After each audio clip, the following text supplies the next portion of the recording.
बार एक खूबसूरत गांव में राज नाम का एक लड़का रहता था। वह बहुत सच्चा और ईमानदार था। लेकिन उसका एक दोस्त वीर था, जो थोड़ा चालाक और झूठ बोलने वाला था।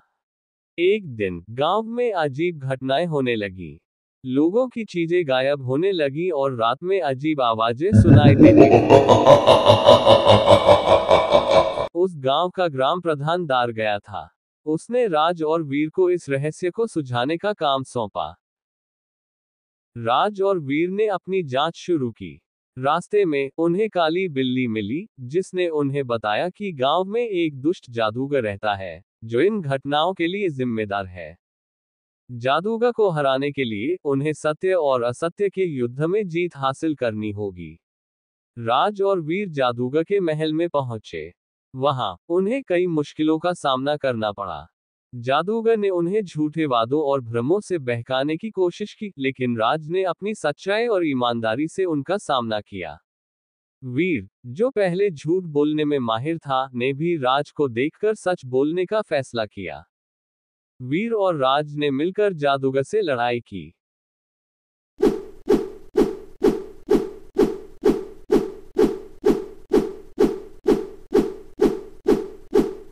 एक कठिन लड़ाई के बाद राज और वीर ने जादूगर को हरा दिया। गांव में फिर से शांति लौट आए। ग्राम प्रधान और सभी गांव वाले उनकी बहादुरी और ईमानदारी से बहुत खुश थे। गांव में खुशियों का माहौल था। राज और वीर को उनकी बहादुरी के लिए सम्मानित किया गया। ग्राम प्रधान ने उन्हें गांव के रक्षक घोषित किया। लेकिन उनकी खुशी ज्यादा देर तक नहीं टिकी। कुछ दिनों बाद अजीब घटनाएं फिर से शुरू हो गईं। इस बार गांव के जानवर बीमार पड़ने लगे और उनकी मृत्यु हो रही थी। डरे हुए ग्रामीणों ने राज और वीर से मदद की गुहार लगाई। राज और वीर ने फिर से जांच शुरू की। इस बार उन्हें पता चला कि गांव के कुएं में एक जहरीला पदार्थ मिलाया गया है। जल्द ही उन्हें पता चला कि यह काम उसी दुष्ट जादूगर ने किया था, जिसे उन्होंने पहले हरा दिया था। काली बिल्ली फिर से राज और वीर के सामने आई। उसने उन्हें बताया कि जादूगर मरा नहीं था, बल्कि उसने अपना रूप बदल लिया था। अब वह एक ग्रामीण के रूप में गांव में रह रहा था और बदला लेने की योजना बना रहा था। राज और वीर ने ग्रामीणों से पूछताछ शुरू की। उन्होंने धीरे धीरे सच्चाई का पता लगा लिया। असल में जादूगर गांव के मुखिया ग्राम प्रधान के रूप में छिपा हुआ था। राज और वीर ने ग्राम प्रधान का असली रूप सबके सामने उजागर कर दिया। एक भयंकर लड़ाई हुई। राज और वीर ने अपनी पूरी शक्ति और साहस का उपयोग करके जादूगर को हरा दिया। जादूगर के हार के साथ ही गांव में फिर से शांति लौट आए। बीमार जानवर ठीक होने लगे और गांव में खुशहाली का माहौल छा गया। ग्राम प्रधान के मरने के बाद गांव वालों ने राज और वीर को नया मुखिया चुन लिया। राज और वीर ने पहले तो इस जिम्मेदारी से इनकार कर दिया, लेकिन ग्रामीणों के आग्रह पर उन्होंने इसे स्वीकार कर लिया। कुछ समय बाद गांव में एक भयंकर सूखा पड़ गया। खेत सूख गए और लोगों के पास खाने के लिए कुछ नहीं बचा था।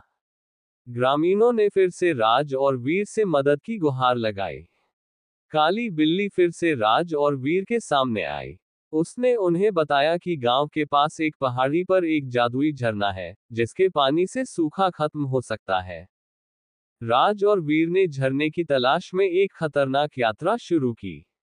रास्ते में उन्हें कई मुश्किलों का सामना करना पड़ा। उन्हें घने जंगलों से गुजरना पड़ा, खतरनाक जानवरों से लड़ना पड़ा और मुश्किल पहेलियों को सुलझाना पड़ा।